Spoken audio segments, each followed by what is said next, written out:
ये कहानी है महान ऋषि कश्यप और दिति के दो पराक्रमी पुत्रों हिरण्याक्ष और हिरण्यकश्यप, जिन्होंने ज्ञान की बजाय अहंकार में आकर स्वयं अपने काल को चुनौती दे डाली।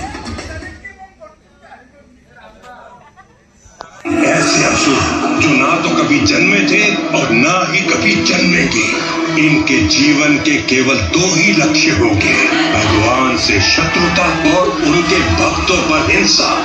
तीनों लोगों में ये अपने अत्याचार से त्राही त्राही मचा देंगे और जब इनका अत्याचार चरम सीमा पर पहुंचेगा तब इनका वध स्वयं भगवान विष्णु करेंगे। शीघ्र ही दोनों भाइयों ने इन काली शक्तियों पर महारत प्राप्त कर कई अलौकिक योग सिद्धियां प्राप्त की।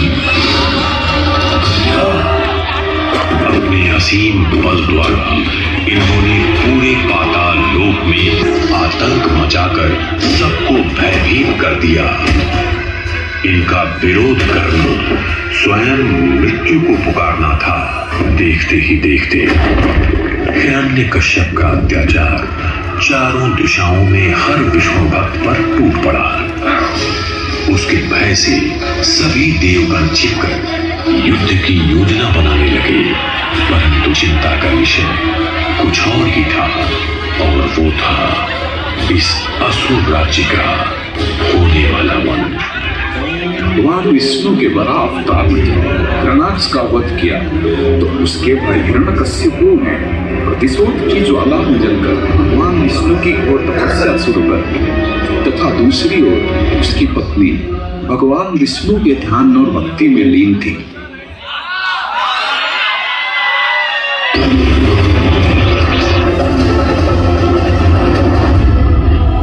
उठो कश्यप पुत्र हिरण्यकश्यपु, मैं तुम्हारी तप से प्रसन्न हुआ वत्स। मांगो, क्या वर मांगना चाहते हो? सब कुछ। हे ब्रह्मदेव, मुझे वरदान दीजिए कि आपकी रचना से जन्मे इस सृष्टि के किसी भी जीव से मेरा वध ना हो, चाहे वो देवता हो, मानव हो या कोई पशु क्यों ना हो। ना मैं दिन में मरूं और ना रात में। मेरी मृत्यु ना घर के भीतर हो और ना घर के बाहर, ना अस्त्र से ना शस्त्र से, ना सजीव से और ना निर्जीव से। तथास्तु।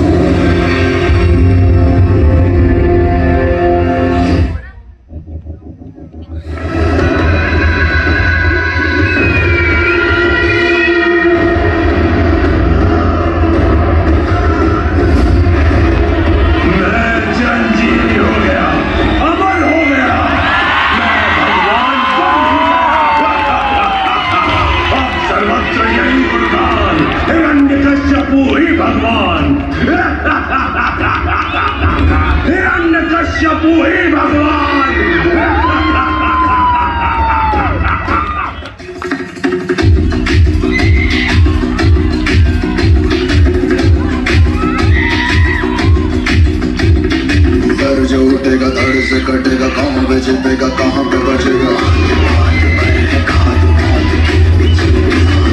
तो गिरेगा गिरा तो चिरेगा, छिपा तो मिलेगा, मिला तो मरेगा।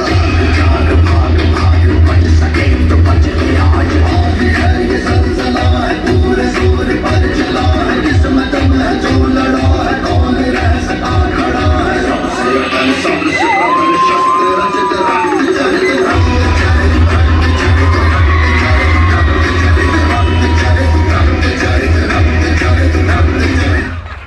अंधकार जब हद से बढ़ जाता है वहां प्रकाश का पुनर्जन्म होता है।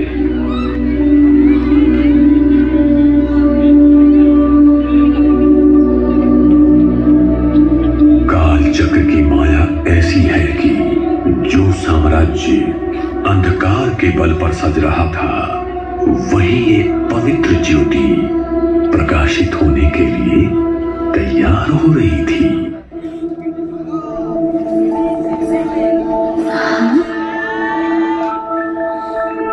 जिसका नाम था प्रहलाद। नारायणाय नमो नमः, वासुदेवाय नमो नमः,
प्रहलाद, तो प्रहलाद, तुमने गुरुकुल में जो कुछ सीखा है उसके आधार पे बताओ कि एक राजा कौन है। पिताश्री, राजा वो है जो निष्पक्ष होकर न्याय करे। एक राजा का प्रथम कर्तव्य ये है कि वो उस सर्वशक्तिमान सृष्टि के पालनहार की भक्ति करने को प्रोत्साहित करे, जो कि भगवान विष्णु है। बहुत हो चुका उस विष्णु का गुणगान। शंगमर्क, तुम दोनों पर एक बहुत बड़ा दायित्व है। अब से सावधानी बरतो और ये सुनिश्चित कर लो कि दोबारा कोई विष्णु भक्त गुरुकुल के भीतर ना घुस पाए, अन्यथा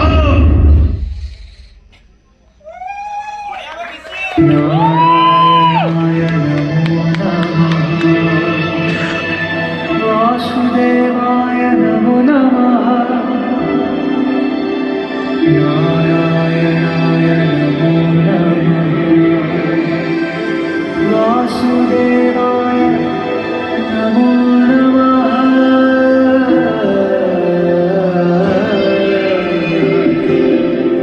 गोविंद माधव जय जय, ओ प्राण प्रिय अब मैं तेरा, तेरा नाम पुकारा हुआ उजियारा, जीवन अब मेरा कर कर में पाया, हृदय से बुलाया नाम जप तेरा।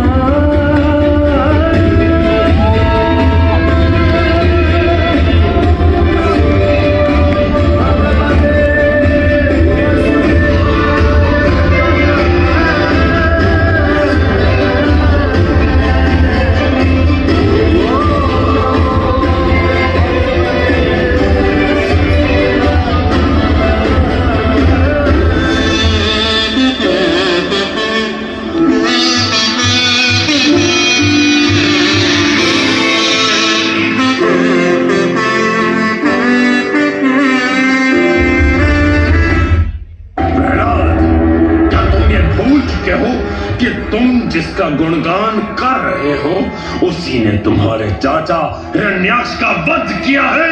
उनका वध करके वरादेव ने कोई अनुचित कार्य नहीं किया। कुलद्रोही, मैं प्रहलाद को मृत्यु दंड देता हूँ।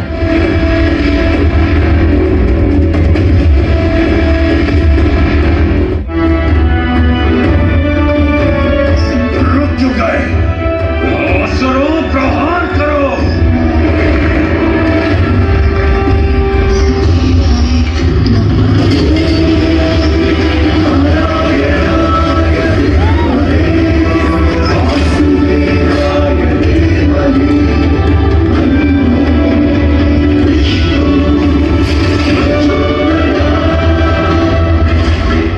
नमो भगवते वासुदेव, भगवते वासुदेवाय। अधम, कुल खाती, तू फिर बच गया। तू उस विष्णु का चमचा है ना, तो बुलाओ उसे। कदाचित तेरे बुलाने से वो गायब मेरे सामने आ जाए। बुलाया तो उन्हें जाता है जो उपस्थित ना हो। आप जिन्हें बुला रहे हो वो तो सर्वोपरि है, और वो इस सभा में उपस्थित प्रत्येक जीव, प्राणी तथा निर्जीव वस्तुओं में उपस्थित है। प्रहलाद, तेरा विष्णु सर्वोपरि है, क्यों? तब तो उसे इस स्तंभ में भी होना चाहिए। अवश्य है। मैं तेरे विष्णु को चुनौती देता हूँ कि आज तुझे वो मुझसे बचा सके तो बचा ले। देखते हैं कि विष्णु अपने भक्त के लिए क्या कर सकता है।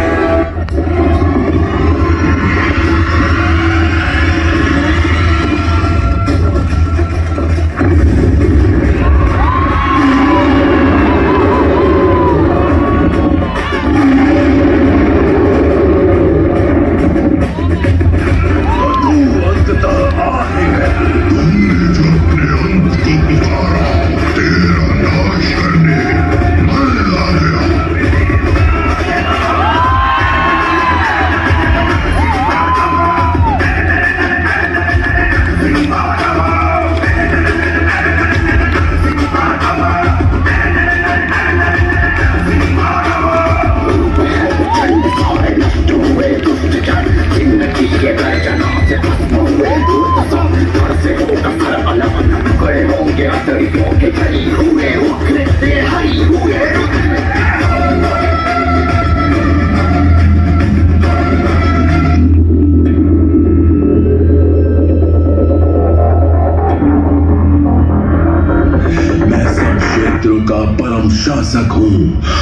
मेरी शक्ति सर्वोत्तम है। स्वर्ग और पृथ्वी स्वयं मेरी ब्रह्मता को मानते हैं, क्योंकि मैं अंधकार हूँ।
सजीव या निर्जीव, किसी भी शस्त्र से मेरी मृत्यु नहीं हो सकती।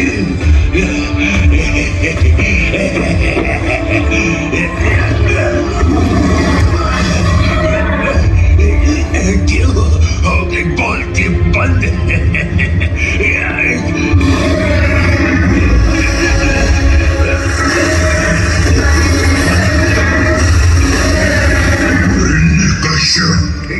तू कब ये समझेगा कि मैं ही सबका पिता हूँ? ब्रह्मदेव मेरी रचना है, मैं ही परम रचयिता स्वयं भगवान हूँ। मूर्ख, देख मुझे, न मैं नर हूँ और न ही पशु। मैं हूँ नरसिंह। ढलते सूर्य की ओर देख, अब ना तो दिन है और ना ही रात, ना तो घर के भीतर है और ना बाहर। देख, तू चौखट पर है, ना तू धरती पर है, ना आकाश में। तू मेरी जंगा पर है। और रही बात शस्त्र की, तो देख मेरे नखों को, ये ना तो सजीव है और ना निर्जीव।